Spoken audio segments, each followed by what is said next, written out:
नमस्कार दर्शक बंधु आज सकाळ कोएट खबर को आलोक ज्योति ऑल इन वन यूट्यूब को स्वागत। दर्शक बंधु संपूर्ण खबर देखिए देखी नेबा मुख्य खबर। पश्चिम में ताती उपकूल गुड़गुड़ी 2 दिन ग्रीष्म प्रवाह भीषण ग्रीष्म प्रवाह कोटारे 2 दिन में 21 जनक मृत्यु प्रबल गरम रैली में भाषण देवा भितर मुंडे पानी ढालिले राहुल गांधी। साइबर ठकई को नहीं एक्स रे ओडिशा पुलिस पक्षर निगला यह गुरुत्वपूर्ण सूचना देखु। जून 4 पर एनडीए छाड़ी इंडिया मेंटरे मिसिबे कि नीतीश तेजस्वी बयान पर राजनीतिक हलचल बढ़िला। समुद्र भितर 48 घंटा पर ध्यान में बसवे प्रधानमंत्री मोदी। बीजेपी बिजेडी मिथ्या प्रलोभन में पड़ न जाए निज भविष्य देखु अजय कुमार। अनुभव महांती कहीदेले एथर ओडिशा रे मोदी सरकार बीजेडी छाड़ी बीजेपी रे जोग दैथिबा अनुभव महांती कहले एथर ओडिशा रे आसीबो मोदी सरकार। कल्याण योजना रे गरीबों प्रति ध्यान दिया जाऊ नहीं चिदंबरम को अभियोग। राफारे चली नरसंहार रक्त पिशाच पाल्टी इस्राएल। स्वाभिमान अंचल अदा आंध्र प्रदेश व्यापारी कब्जा मालकानगिरी जिले में अदा केजी 250 टंका टपिला। संपूर्ण खबर देखु। एवं हैदराबाद शिशु बिक्री राकेट ठाब 13 शिशु उद्धार। दर्शक बंधु वीडियोटी संपूर्ण देखु संपूर्ण खबर जानीपारे। वीडियोटी भल लगे ताले गुटे गुटे लाइक करदे। तेज देरी नक आरंभ करवा संपूर्ण खबर। दर्शक बंधु देखा प्रथम खबर। पश्चिम में ताती उपकूल गुड़गुड़ी 2 दिन ग्रीष्म प्रवाह राज्य को पुणी थे ग्रीष्म प्रवाह फेरी। बात्या स्थलभाग छुईबार गोटे दिन पर पश्चिम उपकूल ओडिशा पर्यंत गतकाली सबुठी प्रचंड गरम अनुभूत होईछि। पश्चिम ओडिशार असंभाल ताती होउथिबा बेले उपकूल रे गुळुगुळी जनजीवन को अस्तव्यस्त करि पकाइछि। 45.9 डिग्री सह बौद्ध राज्य उत्तप्त एवं देशर 9तम सहर पाल्टिछि। परिस्थिति आगक आहुरी बिगाड़िबा नै भारतीय पाणीपाग विभाग आईएमडी पक्षर पूर्वानुमान करा जायछि। आसंता 48 घंटा पर्यंत ओडिशार विभिन्न जिलार हिट वेव ग्रीष्म प्रवाह स्थिति जारी रहिबो। आज एवं आसंता काली सुंदरगढ़ झारसुगुड़ा संबलपुर सोनपुर बौद्ध कंधमाल कलाहांडी बलांगीर और नुआपड़ा ग्रीष्म प्रवाह हेबो। ओडिशा रे शेष पर्याय निर्वाचन हेबाकु थिबा बालेश्वर भद्रक जगतसिंहपुर केन्द्रापड़ा जिला समेत कटक खोर्धा नयागढ़ पुरी गंजाम और गजपति जिले में ग्रीष्म प्रवाह सह गुळुगुळी अनुभूत लगी रहिबो। 2 नंबर खबर। भीषण ग्रीष्म प्रवाह कोटारे 2 दिन में 21 मृत। उत्तर भारत में भीषण ग्रीष्म प्रवाह अनायत स्थिति सृष्टि करिछि। राजस्थान में प्रबल गरम मध्य कोचिंग सहर कोटारे अभावनीय घटना देखा मिली। केवल कोटा जिले में अप्रत्याशित भाव गत 48 घंटे रास्ताकड़ू 21 जनक मृतदेह मिलानी। गत 2 दिन मध्य कोटा स्थित न्यू मेडिकल कॉलेज हॉस्पिटल और एमबीबीएस हॉस्पिटल सबगृह को 21 मृतदेह अणाई कर्तृपक्ष स्पष्ट करछंती। परवर्ती 3 नंबर खबर। प्रबल गरम रैली में भाषण देवा भितर मुंडे पानी ढालिले राहुल गांधी। केवल जनता नुहे नेता को भी कलबल कर सारे। यार एक दृश्य कांग्रेस नेता राहुल गांधी रैली देखा मिली। जितेबाला से पानी बोतल को मुंडे अजाड़ी देते से उत्तर प्रदेश देवारी में एक रैली में संबोधित करुवा बेले भाषण मझे पानी पीवा आरंभ करते कहते खूब गरम लगुच। यापर पूरा पानी बोतल को मुंडे अजाड़ी देते। देशर उत्तर पश्चिम राज्य में भीषण गरम पड़ुछि और सबु दलर नेता मैंने लोकसभा निर्वाचन सप्तम तथा शेष पर्याय पर रैली में व्यस्त अछंती। कहुचे सर्वाधिक तापमात्रा स्वाभाविक ठारू 8 डिग्री सेल्सियस अधिक रही। कांग्रेस नेता राहुल गांधी और प्रधानमंत्री मोदी समेत अनेक नेता गरम रक्षा पाइबा लोकों को परामर्श देउथिबार नजर आछंती। परवर्ती खबर। साइबर ठकई को नहीं एक्स रे ओडिशा पुलिस पक्षर दिगला यह गुरुत्वपूर्ण सूचना। अनेक समय जनसाधारण साइबर ठकई शिकार होउथिबा नजर आसीछि। चोर ठारू पुलिस जेते चालाक भावे काम कले मध्य सब बेले चोर पुलिस को भुआ बनाई ता काम हासिल करनेउछि। पुलिस जेते सजाग हेले मध्य तांको आखिरे धूली दे चोर लुट कर चली। एपटे राजधानी समेत राज्यर विभिन्न स्थान में साइबर ठकों अपराध बढ़ी बढ़ी चली। तेबे यहाकू नहीं ओडिशा पुलिस पक्षर बारंबार लोकों को सचेतन करा जाउछि। कौनसी भी website WhatsApp number phone number email ID एवं टेलीग्राम बोली सोशल मीडिया प्लेटफॉर्म रे साइबर ठकेईर जदि किए शिकार होउचंती ताले cyber crime portal ray report करंतु। सजाग और सचेतन रहिले एक नूतन परिवर्तन आनी पारे बोली गतकाली ओडिशा पुलिस पक्षर एक्स माध्यम सूचना दिया जायछि।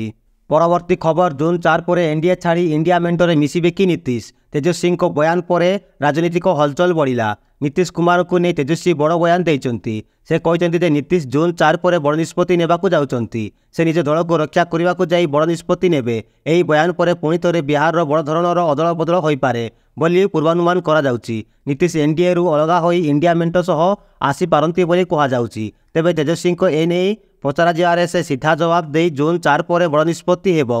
ଏବଂ ସମସ୍ତଙ୍କୁ ସୂଚନା ମିଳିଯିବ ବୋଲି କହିଛନ୍ତି। ଦର୍ଶକ ବନ୍ଧୁ ପରବର୍ତ୍ତୀ ଖବର ସମୁଦ୍ର ଭିତରେ 48 ଘଣ୍ଟା ପାଇଁ ଧ୍ୟାନରେ ବସିବେ ମୋଦି। ଧ୍ୟାନରେ ବସିବେ ପ୍ରଧାନମନ୍ତ୍ରୀ ମୋଦି। ଦେଶରେ ଚାଲିଥିବା ସାଧାରଣ ନିର୍ବାଚନ ଏବେ ଶେଷ ପର୍ଯ୍ୟାୟରେ।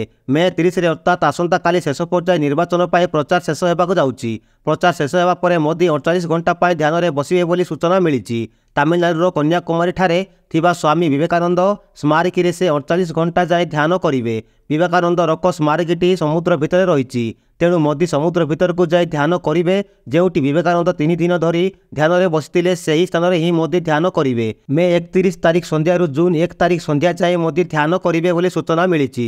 ପରବର୍ତ୍ତୀ ଖବର ବିଜେପିର ମିଥ୍ୟା ପ୍ରଲୋଭନରେ ପଡ଼ି ନ ଯାଇ ନିଜ ଭବିଷ୍ୟତ ଦେଖନ୍ତୁ। ଅଜୟ କୁମାର ଆଉ ଗୋଟାଏ ଦିନ ପରେ ଓଡ଼ିଶାରେ ଚତୁର୍ଥ ପର୍ଯ୍ୟାୟ ମତଦାନ ହେବ। ତେଣୁ ରାଜ୍ୟବାସୀ ବିଜେଡି ଓ ଭାଜପାର ମିଥ୍ୟା ପ୍ରଲୋଭନରେ ଢଳି ନ ଯାଇ ନିଜ ଭବିଷ୍ୟତ ଦେଖନ୍ତୁ। ନିଜ ପରିବାରର ଅଧିକାର ପାଇଁ ଭୋଟ ଦିଅନ୍ତୁ। ଗତ 24 ବର୍ଷର ବିଜେଡି ଶାସନ ଓ 10 ବର୍ଷର ଭାଜପା ଶାସନରେ ଯାହା ହୋଇପାରି ନାହିଁ ରାଜ୍ୟବାସୀଙ୍କ ପାଇଁ ତାହା କଂଗ୍ରେସ କରି ଦେଖାଇବ। ଅତୀତରେ ଜାତୀୟ ଖାଦ୍ୟ ସୁରକ୍ଷା ଆଇନରେ ହିତାଧିକାରୀଙ୍କୁ ଚାଉଳ MGNREGSରେ ଗ୍ରାମାଞ୍ଚଳର ଗରିବ ପରିବାରକୁ ରୋଜଗାର କଂଗ୍ରେସ ସରକାର ହିଁ ଦେଇଥିଲେ।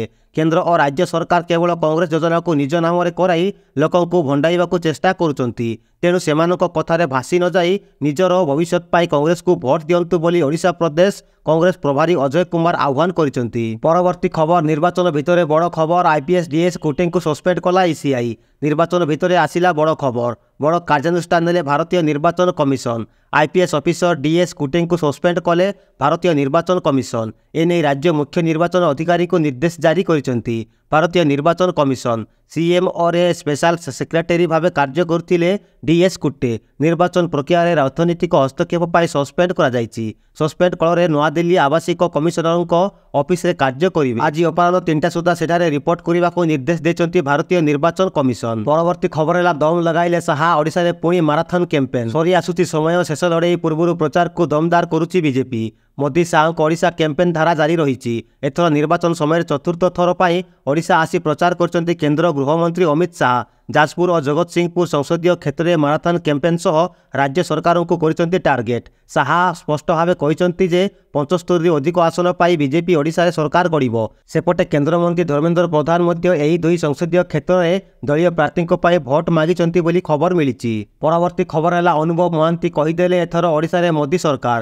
ବିଜେଡି ଛାଡ଼ି ବିଜେପିରେ ଯୋଗ ଦେଇଥିବା ଅନୁଭବ ମହାନ୍ତି କହିଲେ ଏଥର ଓଡ଼ିଶାରେ ଆସିବେ ମୋଦି ସରକାର। ଅନୁଭବ ମହାନ୍ତି କହିଦେଲେ ଏଥର ଓଡ଼ିଶାରେ ମୋଦି ସରକାର। ବିଜେଡି ଛାଡ଼ି ବିଜେପିରେ ଯୋଗ ଦେଇଥିବା ଅନୁଭବ ମହାନ୍ତି କହିଲେ ଏଥର ଓଡ଼ିଶାରେ ଆସିବ ମୋଦି ସରକାର। ଆଉ ଅଳ୍ପ ଦିନ ବାକି ରହିଲା ଜୁନ୍ 4 ତାରିଖ ଦିନ ଓଡ଼ିଶାରେ ହେବ ଡବଲ ଇଞ୍ଜିନ ସରକାର, ଯାହାକୁ ଦେଖିବେ ବିରୋଧୀ। ଓଡ଼ିଶାରେ ମୋଦି ସରକାର ଆସିଲେ ବିଭିନ୍ନ ପରିବର୍ତ୍ତନ ହେବ। କହୁ କହୁ କହିଦେଲେ ବିଜେପିରେ ନୂଆ କରି ଯୋଗ ଦେଇଥିବା ଓଡ଼ିଆ ସିନେଷ୍ଟାର ଜଗତର ଜଣାଶୁଣା ଚେହେରା ସୁପରଷ୍ଟାର ଅନୁଭବ ମହାନ୍ତି। ପରବର୍ତ୍ତୀ ଖବର କଲ୍ୟାଣ ଯୋଜନାରେ ଗରିବଙ୍କ ପ୍ରତି ଧ୍ୟାନ ଦିଆଯାଉ ନାହିଁ ଚିଦାମ୍ବରମ ଅଭିଯୋଗ। କଂଗ୍ରେସର ବରିଷ୍ଠ ନେତା ତଥା ଦେଶର ପୂର୍ବତନ ଅର୍ଥମନ୍ତ୍ରୀ P ଚିଦାମ୍ବରମ ଅଭିଯୋଗ କରିଛନ୍ତି ଯେ ଦେଶର ବିଭିନ୍ନ କଲ୍ୟାଣ ଯୋଜନା ଏବଂ ନୀତିରେ ଗରିବଙ୍କ ପ୍ରତି ଧ୍ୟାନ ଦିଆଯାଉ ନାହିଁ। ଚିଦାମ୍ବରମ କହିଛନ୍ତି ଯୋଜନା ଏବଂ ନୀତି ଗରିବଙ୍କ ଆଡ଼କୁ ହେଲେ ହିଁ ଏକ ସମାନତା ସମାଜ ଗଠନ ହୋଇପାରିବ।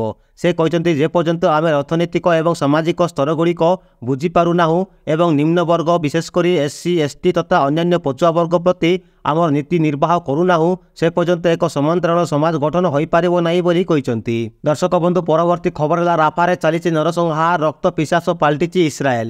ଇସ୍ରାଏଲ ଗାଜାର ରାଫା ସହରର ଜୋରଦାର ଆକ୍ରମଣ କରିଛି, ଯେଉଁଥିରେ ଅତି କମ୍ରେ 16 ଫିଲିସ୍ତିନୀଙ୍କ ମୃତ୍ୟୁ ହୋଇଥିବା ସୂଚନା ମିଳିଛି। ମାନବୀୟ କାର୍ଯ୍ୟ ସହ ଜଡ଼ିତ ଫିଲିସ୍ତିନୀ ନାଗରିକ ସୁରକ୍ଷା ଓ ଫିଲିସ୍ତିନୀ ରେଡ୍ କ୍ରିସେଣ୍ଟ ଏହି ସୂଚନା ଦେଇଛନ୍ତି। ସ୍ଥାନୀୟ ଲୋକେ କହିଛନ୍ତି କି ଦକ୍ଷିଣ ଗାଜା ନଗରରେ ଲଢ଼େଇ ଜୋରଦାର ହୋଇଛି। ଇସ୍ରାଏଲ ପକ୍ଷରୁ ମେରେ ହମଲା ଆରମ୍ଭରୁ ରାଫାରୁ 10 ଲକ୍ଷ ଲୋକ ପଳାଇଥିଲେ, ଯେଉଁଥିରେ ଅଧିକାଂଶ ଲୋକ ଇସ୍ରାଏଲ ଓ ହମାସର ଯୁଦ୍ଧ କାରଣରୁ ପୂର୍ବରୁ ବିସ୍ଥାପିତ ହୋଇସାରିଛନ୍ତି ଏବଂ ସେମାନେ ଯୁଦ୍ଧରେ ଧ୍ୱଂସପ୍ରାପ୍ତ ହୋଇଥିବା ଶିବିରରେ ଶରଣ ନେଉଛନ୍ତି ବୋଲି ଖବର ମିଳିଛି। ଦର୍ଶକ ବନ୍ଧୁ ପରବର୍ତ୍ତୀ ଖବର ଓଡ଼ିଶାର କଲ୍ୟାଣ ପାଇଁ ନବୀନଙ୍କ ସହ ସମ୍ପର୍କ ତୁଟାଇବୁ ମୋଦି। ଓଡ଼ିଶାରେ ବିଜେପି ହିଁ ସରକାର ଗଠନ କରିବ। ଓଡ଼ିଶାର ଭାଗ୍ୟ ବଦଳିବ। ଓଡ଼ିଶାବାସୀଙ୍କ କଲ୍ୟାଣ ପାଇଁ ଯଦି ମୋତେ ନବୀନ ପଟ୍ଟନାୟକଙ୍କ ସହ ଥିବା ସମ୍ପର୍କ ବଳି ପକାଇବା ପାଇଁ ପଡ଼େ ତେବେ ମୁଁ ପ୍ରସ୍ତୁତ ଅଛି। ଜୁନ୍ 10 ତାରିଖରେ ଓଡ଼ିଶାରେ ବିଜେପି ମୁଖ୍ୟମନ୍ତ୍ରୀ ଶପଥ ନେବେ ବୋଲି ଗତକାଲି ପ୍ରଧାନମନ୍ତ୍ରୀ ନରେନ୍ଦ୍ର ମୋଦି ପୁଣି ଜାତୀୟ ଗଣମାଧ୍ୟମରେ ଓଡ଼ିଶା ପ୍ରସଙ୍ଗ ଦହରାଇଛନ୍ତି। ANIକୁ ଦେଇଥିବା ସାକ୍ଷାତକାରରେ ପ୍ରଧାନମନ୍ତ୍ରୀ ଓଡ଼ିଶା ସମ୍ପର୍କରେ ବିଶେଷ ଆଲୋଚନା କରିଛନ୍ତି ବୋଲି ଖବର ମିଳିଛି। ପରବର୍ତ୍ତୀ ଖବର ଚିନ୍ତା ବଢ଼ାଇଲା ମାଟ୍ରିକରେ A1 ଗ୍ରେଡ୍ ହ୍ରାସ, ସମସ୍ୟା କଲା ଗଣିତ ବିଜ୍ଞାନ ଭୂଗୋଳ। ମାଧ୍ୟମିକ ଶିକ୍ଷା ପରିଷଦ ବୋର୍ଡ ପକ୍ଷରୁ ପ୍ରକାଶିତ ମାଟ୍ରିକ ପରୀକ୍ଷା ଫଳାଫଳର गुणात्मक मान ह्रास राज्यर छात्र छात्री बुद्धिजीवी शिक्षाविदों को चिंतार पकाई। 5 लक्षरू अधिक छात्र छात्री परीक्षा देउथिबा राज्यर एही सर्वबृहत साधारण परीक्षा एभली स्थिति पाई किए दायी ताहा एबे प्रमुख प्रसंग पलटिछि। ओडिया माध्यम छात्र छात्री पढ़ापढ़ा प्रस्तुति कम करुचंती ना पाठ्यक्रम शिक्षादान प्रश्नपत्र प्रस्तुति परीक्षा परिचालना मूल्यांकन आदि रे केउटी समस्या रहिछि ताहाको नै विभिन्न महल रे आलोचना चलिछि बोली खबर मिलिछि।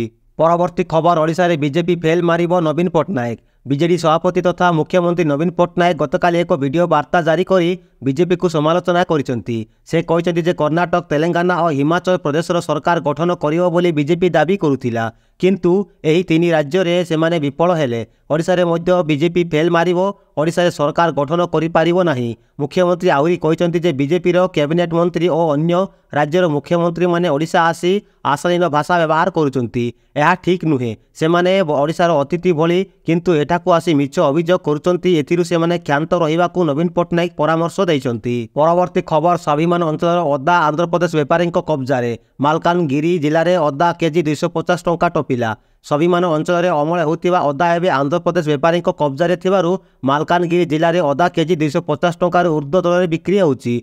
फल साधारण खाउटी हैरान होउचंती। उन्नत मानर अदा उत्पादन पाई गत किछि वर्ष हेबो प्रसिद्ध होइतिला मालकानगिरी जिलार स्वाभिमान अंचल। हेले आंध्र व्यापारी अदा अमल पूर्व स्वाभिमान अंचल प्रवेश करी चाषी मानकु लोभ देखाई अदा गुड़ी को कम मूल्य किणी नेउथिबारु एबे मालकानगिरी बजार रे आउ स्वाभिमान अंचल अदा देखिबाकू मिलु नाही। व्यापारी माने कोरापुट जिला कुंदुली पटांगीरु अदा आनी मालकानगिरी रे बिक्री करुथिबारु होलसेल रे एहा 250 टंका होइतिबा बेले गाँ गहली रे 300 टंका रे बिक्री होउची। विभिन्न हाट बजार मानकरे एवं अदा किलो प्रति 250 रु 300 टंका टपिछि बोली खबर मिली। दर्शक बंधु परवर्ती खबर केजरीवाल जमीन मियाद वृद्धि आवेदन उपरे जरूरी शुणाणी पाई मना कले सुप्रीमकोर्ट। निर्वाचन प्रचार पाई जमीन रे जेल रु मुकुली दिल्ली मुख्यमंत्री अरविंद केजरीवाल स्वास्थ्यगत कारण दर्शाई तांको जमीन मियाद को आउ सप्ताह वृद्धि करिया पाई सुप्रीमकोर्ट रे एक आवेदन करथिले। एही आवेदन रो से जरूरी शुणाणी करिवा पाई निवेदन करथिले किंतु सुप्रीमकोर्ट अवकाशकालीन खंडपीठ केजरीवाल आवेदन रो जरूरी शुणाणी करि पारिबेनी बोली मना कर दैचंती जहा खबर मिलिछि। दर्शक बंधु परवर्ती खबर निश्चित रूपे आसीबो परवर्ती महामारी चेतावनी देले ब्रिटेन वैज्ञानिक। कोरोना महामारी दुख एवं भी जनमानसर लिभि नाई। आउ यारी भितर ब्रिटेन जन वैज्ञानिक चेतावनी चिंतार कारण पलटि। से कहते परवर्ती महामारी निश्चित रूपे आसीबो। ब्रिटेन सरकार पूर्वतन मुख्य वैज्ञानिक परामर्शदाता सार पैट्रिक वैलेंस चेतावनी दे कहते जे आउ एक महामारी निश्चित भाव आसीबो। आउ एथिपाई सरकार सजग रहिबा अति जरूरी। देश में आउ एक संक्रमण को चिन्हट करने लगी पर्याप्त भित्तिभूमि विकास करने को पावेज रे आयोजित हे उत्सव रे सरकार को वैलेंस परामर्श देइचंती। परवर्ती खबर नीलगिरी को भिके पांड्यान तोफानी गस्त दलीय प्रार्थी कले प्रचार। बालेश्वर जिला नीलगिरी तोफानी गस्त गतकाली निर्वाचन प्रचार करिसंती भिके पांड्यान। नीलगिरी ब्लॉक अधीन बणभोई पड़िया हेलिकप्टर रे ओह्लाई साधारण सभा जोग देइथिले। साधारण लोकों सह हाथ मिलाई मिसिबा सहित सभास्थल को जाइथिले। सांसद प्रार्थी लेखाश्री सामंत सिंहार और विधायक प्रार्थी सुकांत नायक को डबल संख्या जिताइबाकू आह्वान देइथिले बोली खबर मिलिछि। दर्शक बंधु एबे देखिबा शेष खबर हैदराबाद शिशु बिक्री राकेट ठाब 13 शिशु उद्धार। हैदराबाद एक अंतराज्य शिशु चोराचालान राकेट ठाब होइछि। चढ़ऊ कर 13 शिशु को उद्धार करा जाइछि। मिलिथिबा सूचना अनुसार मे 22 तारिख रे 4.50 लाख टंकार एक नवजात शिशु को बिक्री करने घटना रे पुलिस सभा राणी नामनी जड़े डाक्तर को गिरफ करथिले। एही मामला रे पुलिस अधिक अनुसंधान आरंभ करबा परे शिशु बिक्री राकेट रे पर्दाफाश होइछि। मेडिपाली पुलिस मामला रे 8 जन महिला समेत 11 जन को गिरफ करिछि। सेमानकटारु मिलिथिबा सूचना आधार 4 शिशु पुत्र और 9 शिशु कन्या को उद्धार करा जाइछि जहा खबर मिलिछि। दर्शक बंधु आज पई एतिकी खबर गुड़िक केमिति लागिला कमेंट रे मतामत दियंतु। चैनल नुआ थिले सब्सक्राइब करी बेल आइकन को ऑल दे दबाई भल पाइबा स्वरूप गुटे गुटे लाइक रखिबाकू भूलंतु नाही। नमस्कार, जय हिंद।